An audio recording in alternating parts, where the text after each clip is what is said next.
Hi everyone and welcome to a new video. Now this is the third and last part of the series I'm doing on the book Eat, Pray, Love, in which we will be discussing Elizabeth Gilbert's time spent in Bali, Indonesia. She went there in the year of her traveling around and leaving her life in New York behind to find herself. If you want to know a little bit more about and the other parts, I will link both parts in the description box.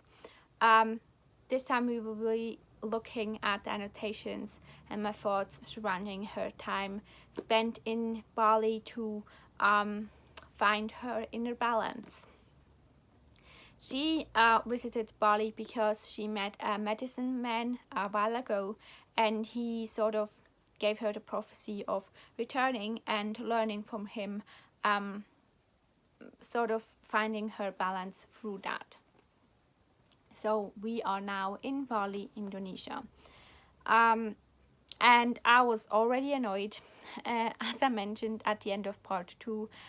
This section was quite a roller coaster for me, for her as well, but also for me. I started off quite annoyed already because she just went there without having a clue what will happen, or get in touch with that medicine man, or taking a look how that works with her visa, because you can stay 1 month there, but she wanted to stay for a month and that didn't really work out. And that whole idea of just, oh, I'm going there, I have no idea, I'm not going to take care of it, and then realize, oh shit, it's not working, just really annoyed me. And it annoyed me, but she realized that she did a mistake, but it annoyed me.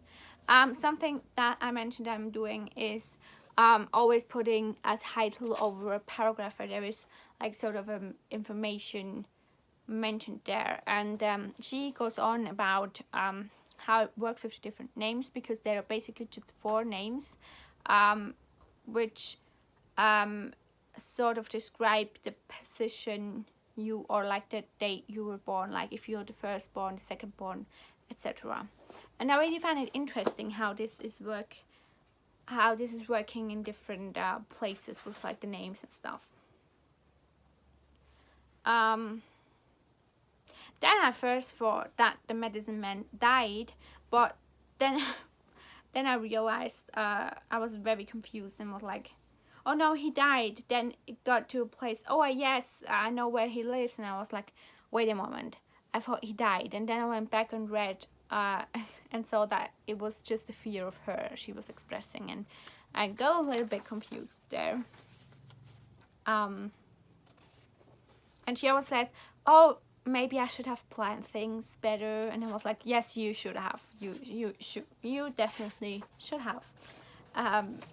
It was like, maybe think about that before, but oh well. There's a lot of talk about the different rituals this medicine man does, and also quite a lot of her experienced the culture in Bali, which was very, very interesting, and something I really appreciated. Something I didn't really appreciate is how much she dwelled on the fact that she got a house with this perfect garden in the middle of like people trying to survive, but she got a little bit of a redemption later on. But I was like, wow, she is one lucky woman, because, you know, yeah.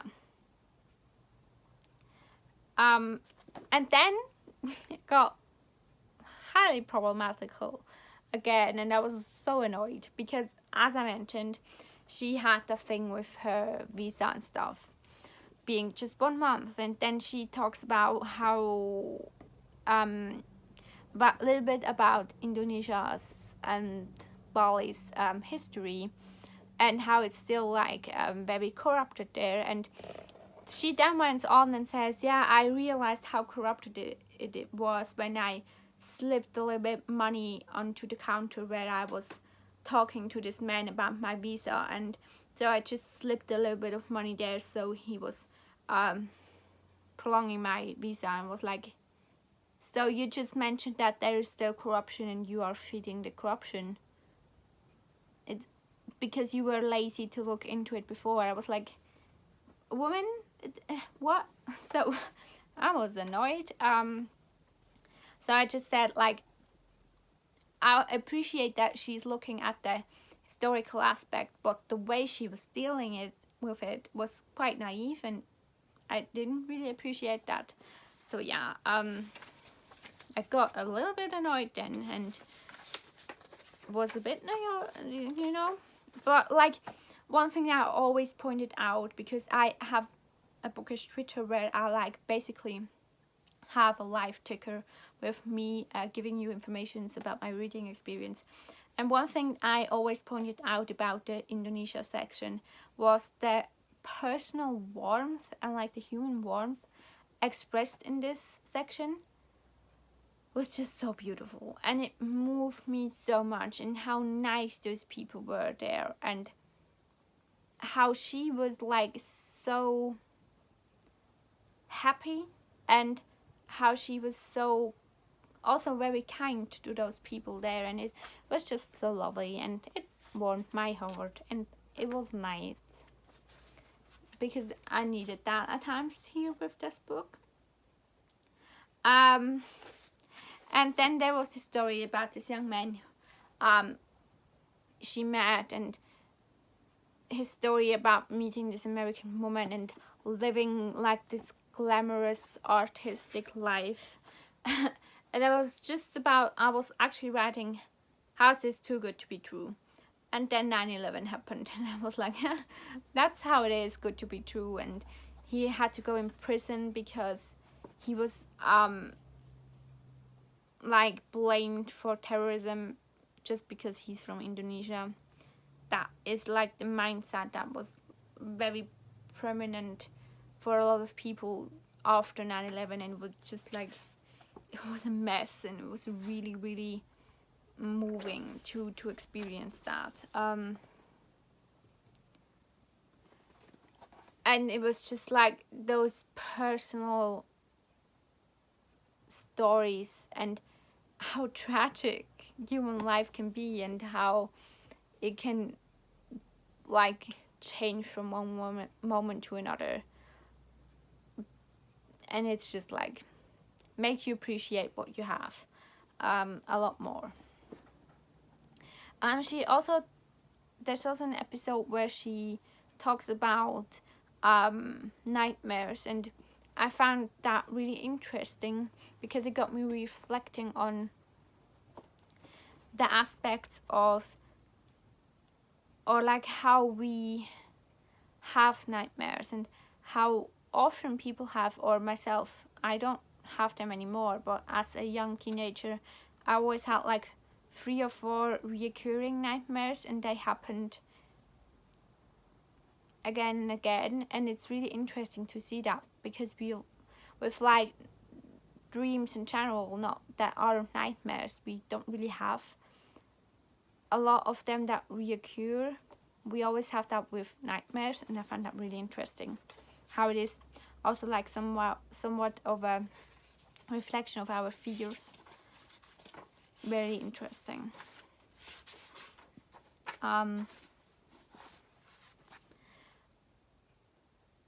Sorry, I was confused about my writing.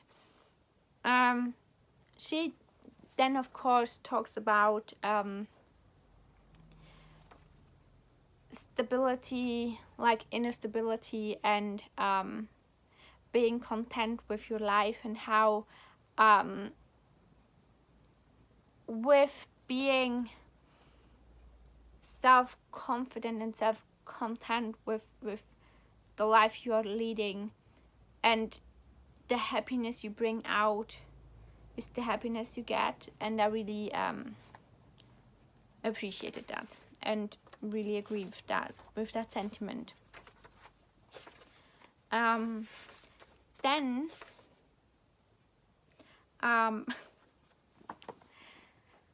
Then a love story started to happen, and from there it went just downhill. Like, it was nice with her friends and getting to know the place and having this emotion and finding herself, and then this man arrived and I was like, does this have to happen all the time? I know this is like a real life story, but do we always have to get a love story? Does it really have to be? And I was like, well, okay, I will let it happen. It was sweet at the start, very, very sweet. Her friend, she got into like this moment where she searched for monetary help for a friend of her there, and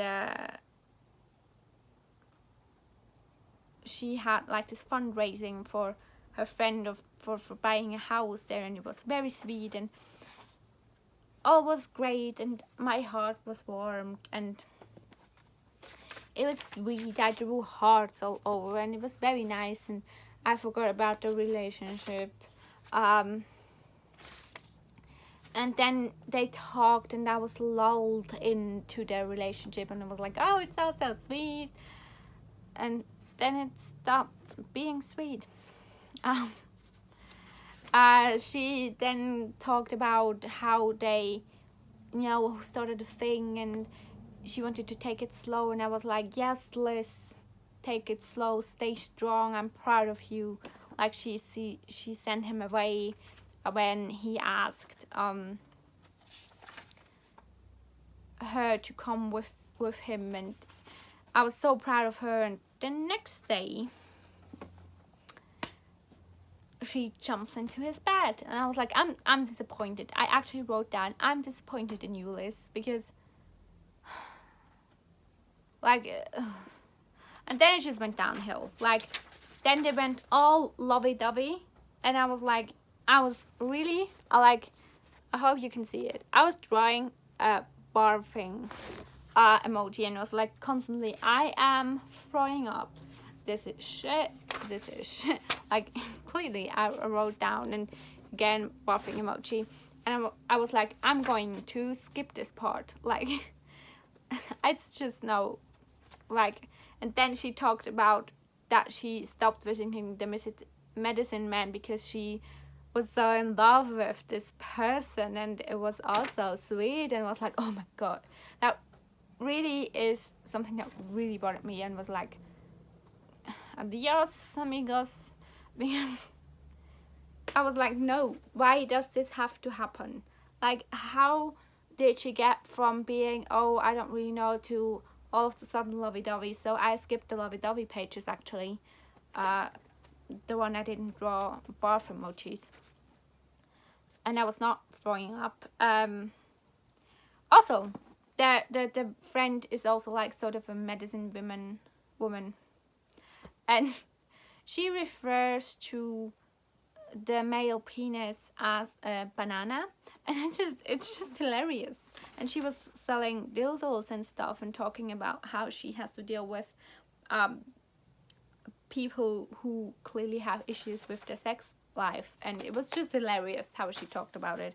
It was great. It gave me hope for humanity again after all this lovey-dovey shit, because that might come from someone who actually enjoys to read about destructive relationships a bit more, instead of those all is well, all is nice ones. And with that, I didn't really like the love interest or like the partner she had there. I didn't really like him, so I was pissed, and the part was ruined for me. Unfortunately, I have very strong feelings. And he then mentioned, oh, I wish you were a girl I can pick up and say, come with me, but you're an independent woman and I have to let you independent because I'm such a feminist. And I was like, if you pick up a little girl from the street and say, come with me, that's creepy and very, very problematic, right? Because, I mean, it was weird. and I just got pissed because she neglected her friends there and medicine man, and I was like, isn't that the reason why she came in the first place? And I was pissed. She didn't really get a redemption after that, unfortunately. It was a bit sad because I was like, can I skip the lovey-dovey parts? But then she got a little redemption, a little one, because she was saying it was not him with the prince in shining armor that saved me, it was myself. And I was like, yes, we're good to be back to the good part, Liz, finally. It was nice because she learned that saying in Italy called attraversiamo, struggling here with my Italian, and she used that to, at the end, like where they went from their boat into the land, and she used the sentence attraversiamo, which means let's go over there. It really sounds better in Italian. And I found it nice that like it came full circle and it ended where she started. But like the love story was shit. And spoiler alert, they are no longer together. Huh. I wonder why. I'm sorry. It's just like it was so cheesy. But overall, it was a very, very, very good book, and I would highly recommend it. Because again, it is always important to put yourself into different experiences, even if it is all lovey-dovey and you have to draw barf emojis to cope with that. So yeah, this is the end of the series, talking in the margins. Let me know if you would like to see more of that. It's more of a casual video, more of making the reading experience something I share with you, and I would like to do that especially with non-fiction in the future. So let me know if you enjoyed it, and I will talk to you soon in another video. Bye, thanks for watching.